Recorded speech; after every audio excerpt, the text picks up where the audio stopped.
Happy Halloween, everyone. Oh god. Yeah, sorry guys, I'm a little late with this one. My schedule for video releases hasn't been on track for months now, but whatever, dude.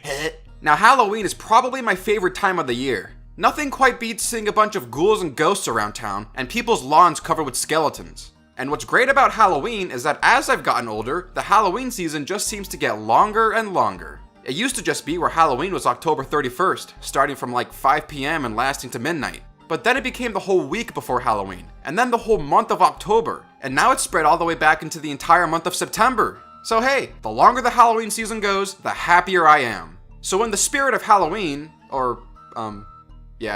I thought I'd do something a little spooky and talk about an urban legend that actually originates very close to where I live in Northern Virginia.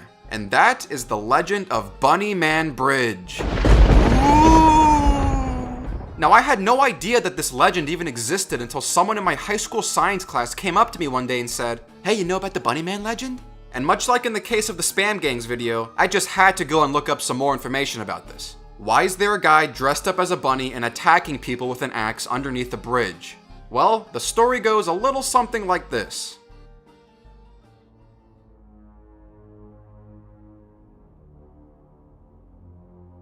Clifton, Virginia, 1904. A recent petition signed by the local population has shut down the nearby insane asylum, and the inmates were to be transferred to a new facility.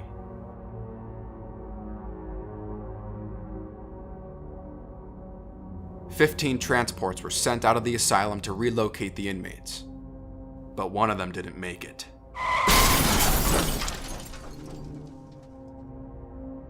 The driver and most of the inmates were killed in the crash, but 10 of them managed to escape. Within the preceding weeks, all of the inmates were recaptured by the authorities, all but one. Douglas Griffin was originally sent to the asylum for murdering his wife and children with an axe on Easter Sunday, and now he was loose in the public again. The authorities were in a rush to find him and searched the entirety of the surrounding forest area. They kept searching, but couldn't find any trace of him, except within the forest, they came across the carcasses of dozens of half-eaten and mutilated rabbits. The only explanation for their appearance could have been Douglas Griffin. Eventually, the authorities came up to a bridge, where they found the remains of gutted rabbits hanging from the top of Colchester Bridge.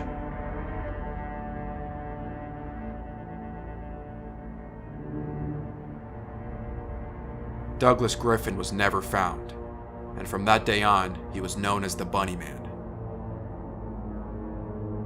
And for all we know, he's still out there in these forests, feeding on the bodies of rabbits.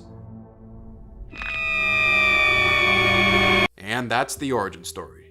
But the legend doesn't end there. There's a reason why the story has captivated the people in Northern Virginia, and that's due to certain events that took place in the 1970s.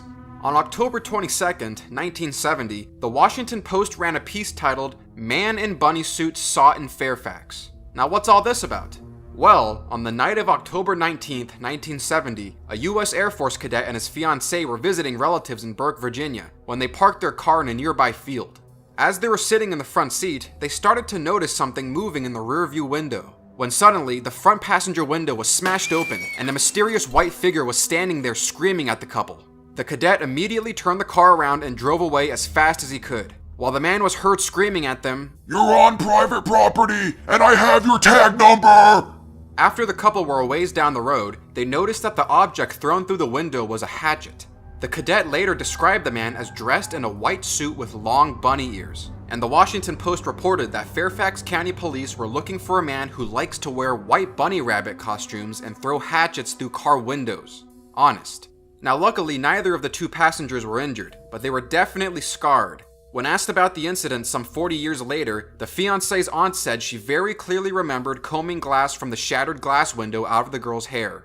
But the story doesn't end there either. 2 weeks after the incident with the car, there was another incident with a private security guard named Paul Phillips, who claimed to have spotted the rabbit carrying an axe around a newly constructed house. When he tried to talk to the man, the rabbit started chopping away at the roof support of the new house and screaming, "All you people trespass around here. If you don't get out, I'm gonna bust you on the head."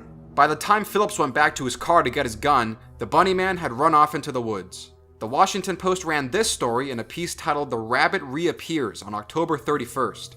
Later on November 4th, the investigator into these bunny incidents stated that upon interviewing everyone in the case that may have had knowledge of any incidents concerning a white rabbit, there has been no significant information uncovered that would lead to the identity of the person or persons that were posing as a white rabbit. The case will be marked as inactive. And from this point on, there's a couple different renditions on how this story affects the present day. But it's said that if you go to Bunnyman Bridge on Halloween night, that you'll encounter the Bunnyman and that he will hunt you down and slaughter you with his axe. There's also another, more paranormal rendition of the story, where supposedly the bridge itself was built near an old Civil War era railroad station. So there might also be some sort of Civil War ghost around the area that manifests as the Bunnyman ghost, or some sort of spirit that feeds off the energy of the previous Bunnyman killings. But that's the legend anyways. Now with most urban legends, there's the story and then there's the truth. So if you're a devout follower of the Bunnyman legend, you might want to skip to this part of the video, because I'm about to bust this legend. So while the events of the 1970s did occur, or were at least reported about, the origin story has a couple holes in it.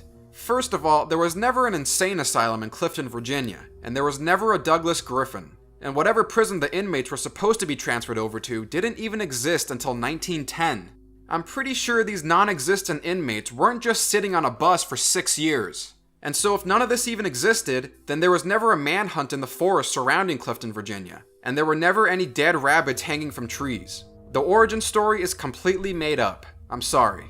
And also, from all that I've been able to find, there actually doesn't seem to be anything connecting Bunnyman Bridge to anything related to the 1970 incidents. Somehow, this random bridge in the middle of some backwoods road got roped into incidents that took place in the town next door. Both of these cases reported by the Washington Post occurred in Burke, Virginia, not Clifton, and they weren't anywhere near Bunnyman Bridge, which really should just be called Colchester Bridge. In fact, the guy who did the most research into this urban legend, Brian Conley, seems to think that Bunnyman Bridge was nothing more than a nearby local teen party spot and a creepy looking and potentially dangerous bridge that got incorporated into the story. And from the information that I could find, that sounds about right. There is no piece of evidence out there that should be connecting this bridge to anything involving the Bunnyman incidents of the 1970s, other than teenage word of mouth. However, that doesn't discount the events that did take place. There was still some axe-throwing man dressed as a bunny that attacked a couple in their car in October of 1970. And there was some strange guy dressed as a bunny chopping away at some house in front of a security guard. But that's about it. Whoever the kids and teenagers were at the time of these incidents were really the ones to have spread this legend, which in itself isn't really founded on much other than some dude looking like a rabbit carrying an axe. And the investigator into these two incidents said as much when he stated that the people who have seen this so-called white rabbit have been children of rather young ages and the complainant in this case. So that's about it. Now, one interesting piece of note is that in the second incident, the security guard stated that the man appeared to be in his early 20s, so unless he decided to use that hatchet on himself, this bunny man could still be alive today. But despite the bridge being unrelated to anything, there are definitely some creepy things still going on around there, especially in this past year, where a man was apparently murdered just 900 feet from the bridge. Discovery in a Fairfax County neighborhood this morning. A man's body found along the side of a road. The body was found right near this railroad bridge. It's known as the Bunnyman Bridge. It's a crazy urban legend that draws hordes of teenagers to this part of rural Fairfax County every Halloween. The road was closed for hours as crime scene detectives pored over the spot where the body was found along the two-lane winding road. Of particular interest was the embankment. A crime scene photographer took many pictures of whatever he found there. And as if that wasn't creepy enough, just 1 month later in May, there was another homicide in Clifton, with similar reports of upper body trauma. And unfortunately, that's all the information I could find about these two murders. There doesn't seem to have been anything else written about these two cases since May of 2018. So I'm not sure what the hell happened here, but it sure doesn't help the creepiness factor of this bridge.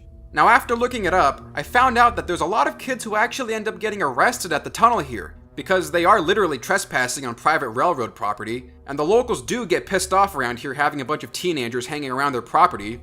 But, you know, when you only live a few minutes away from the place, and when it has such a famous history and atmosphere surrounding it, you kinda just have to say screw it and head on over there. And that's exactly what I did. So I grabbed a dirtbag friend of mine. What's up, man?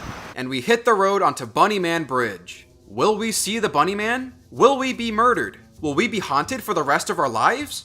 Well, let's find out. This is the Juice Adventures.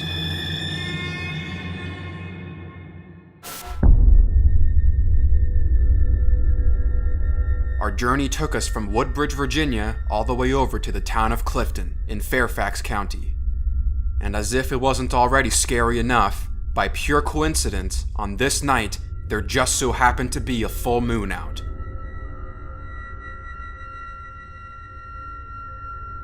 As we made our way towards the bridge, the landscape around us became noticeably more rural.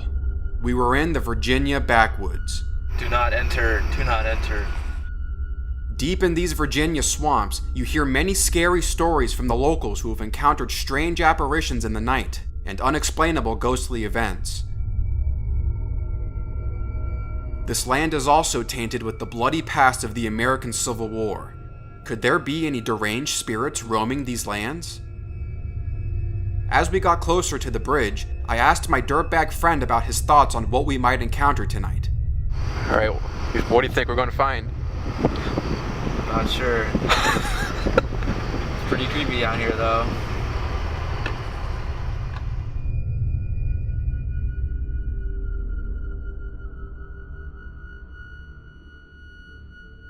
We're about to come up on this Bunnyman Bridge. Shit. How do you feel? I'm actually gonna get scared. Oh, man.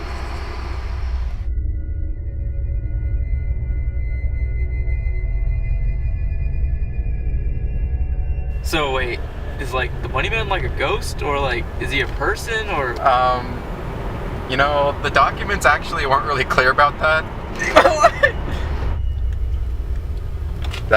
That's the tunnel. Oh fuck! There it is. We made 2 pass-throughs of the tunnel before we decided to step out and take a look for ourselves. See you Bunnyman around here? Well, it's hard to see anything, but it's Bunnyman Bridge. What the fuck's going on here right now? What do you think? Fucking scared, to be honest, dude. Shit. Well, there's nothing here. I don't think we should be here right now, dude. What, should we go? I mean, we're already here right now. We should just check in and head up quick. Alright, well, there's nothing here. This is it. Dude, what the fuck is that?